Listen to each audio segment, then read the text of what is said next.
Step into your ride and put your foot on the pedal. It is time to take on the streets in The Crew 2.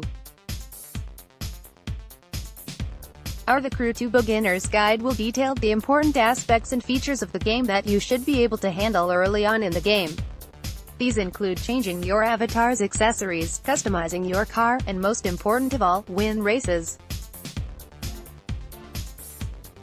The Crew 2 Beginner's Guide. When you first boot up your game and select your car, you'll be given a choice where to start your adventure from 4 possible regions in the USA.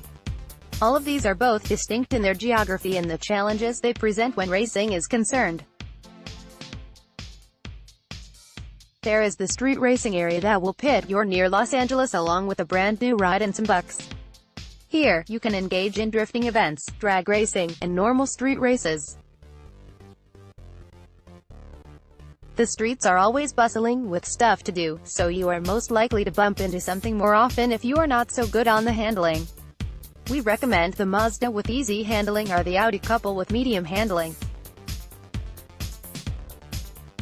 In Freestyle Trial in Las Vegas, you start with the same resources as the street racing one.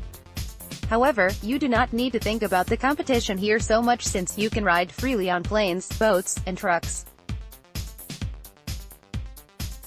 Your first couple of races will be up high riding in Zivco Edge 540 V3, so if you are a plane person, start here. You can also choose to get off the main streets and roads in the off-road trial. Here you will use dirt rally cars, bikes or buggies to race down unformed paths where not much handling is concerned. Especially when you get a vehicle as easy to handle as the Proto Buggy. This final and most competitive area makes use of all types of vehicles ranging from planes to bikes to boats. The region is near New York, and though there are tons of events here, you'll find some of the tutorial or beginner's difficulty. Starting off here will give you some sense of how to actually drive your vehicle, handle it, or drift. How drifting works. Depending on the structure of the track itself, you will eventually require the use of drifting in your ground-based vehicles. This is carried out by either of the normal brake, reverse pedal or the e-brake, handbrake. How long you have to hold these depend on the curvature and angle of the corner. Furthermore, the game director himself shared an important tip. He says it is quite advantageous if you manage to apply brakes right before a turn approaches rather than braking while inside that turn. This will give your vehicle a more accurate drift, and if you accelerate thereafter, you will not have compromised your speed. Riding on the water presents its own set of challenges. Riding a boat, you will have to be aware of the changing pattern of waves or tides around you. This is quite prominent when an opponent's boat is right in front of you and creating some ripples that will send your boat spinning out of the line. How customization works. To get the most out of the experience, you will obviously want to ride in a vehicle you would want to. This brings the customization aspect of the game into the light, where you can both tweak the components of your vehicle for a boost in performance or mess with the appearance of the car via visual customization including stickers, spoilers, etc.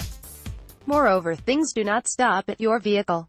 The driver or the avatar can also be dressed up to best reflect how you would want your character to be. Changing the outfit of the driver will require you to head home by pulling up the map and fast traveling to it.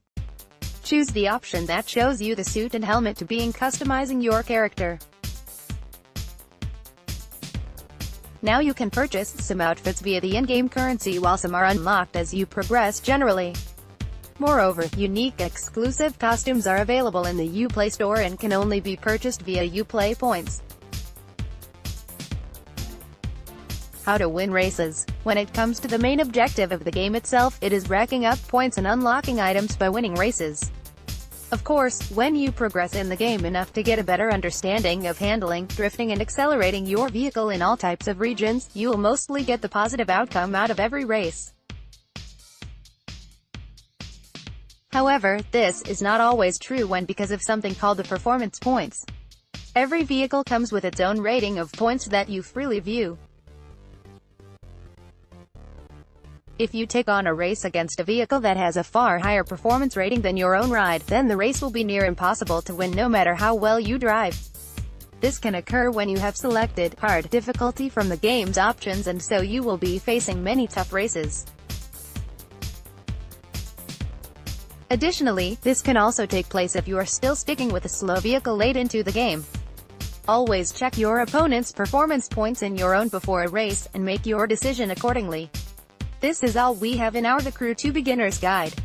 If there is anything else that you would like to know, let us know in the comments section below.